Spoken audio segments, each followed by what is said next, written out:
তুই এত রাত পর্যন্ত কোথায় ছিলিস রে? দিন দিন তুই কি শুরু করেছিস? কেউ কিছু বলে না বলে পুরো মাথায় উঠে গেছিস। হ্যাঁ, কোথায় ছিলিস তুই? আরে ছাড়ো না, সারাদিন ছেলেটা কিছু খায়নি, কেবল খেতে বসেছে। ওর খাওয়া আমি জন্মের মতন বের করবো, বুঝলে তো?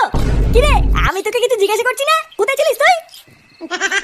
দেখেছো তো, আমি একটা জিনিস জিজ্ঞাসা করছি আর ও সেটারও উত্তর দিচ্ছে না। এইসব ছেলেপেলেকে না বেড়ে গলায় পাড়া মেরে খাওয়ানো উচিত, তাহলে এদের শিক্ষা হবে। দাঁড়া, যত পারবি গিলে নে, একবার সকালটা হোক তারপরে তোর ব্যবস্থা করছি। ও বৌমা, হ্যাঁ বাবা। এই বাজার, এই নাও বাজারটা ধরো। আর তোমার মাকে একটু ডাকো, তোমার মার সাথে আমার একটু কথা আছে। মা তো কলপারে বাসন মাজছে, হয়ে গেলেই পাঠিয়ে দেবো। আচ্ছা ঠিক আছে। আর দাদু ভাই কোথায়? ওকে ঘুম থেকে উঠেছে? ফাটা তো সেই সকালবেলায় ঘুম থেকে উঠে কোথায় যেন গেল, আমাকে তো বলেও গেল না। তা কোথায় যাচ্ছে একটু জিজ্ঞাসাও করলে না? এমনিতেই দাদু ভাইয়ের মতি গতি আমার খুব একটা ভাল লাগছে না। কোথায় যে যায়, কার সাথে যে মেশে, কিছুই তো বুঝতে পারছি না। আচ্ছা শোনো, দাদু ভাই বাড়িতে আসলে আমার কাছে পাঠিয়ে দিও, ওর সাথে আমার একটু কথা আছে। আচ্ছা বাবা, ঠিক আছে। বললাম কোথায় ছিলিস, কিন্তু ঢ্যামনাটা একটা কথার কোনো উত্তর দিল না, জানিস? আচ্ছা, খোঁজ নিয়ে দেখেছিস ফাটা কোনো বাজে সঙ্গে পড়েনি তো?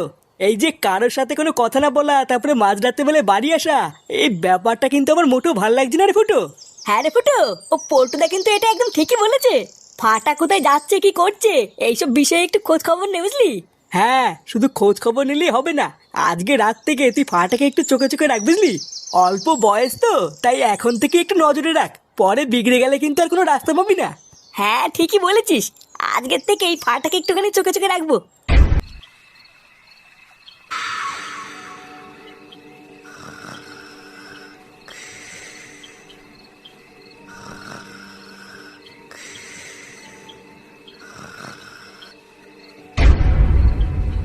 ফাটাকে একটু চোখে চোখে রাখ, বুঝলি? অল্প বয়স তো, তাই এখন থেকে একটু নজরে রাখ, পরে বিগড়ে গেলে কিন্তু আর কোনো রাস্তা পাবি না। দাঁড়া, রাত্রেবেলায় কোথায় যায় আজকে আমি দেখছি।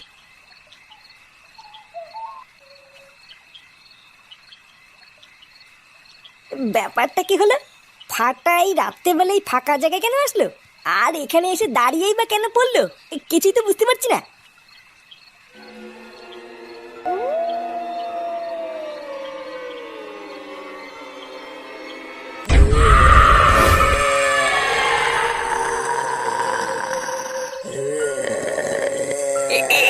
এটা কি, এটা কি হলো?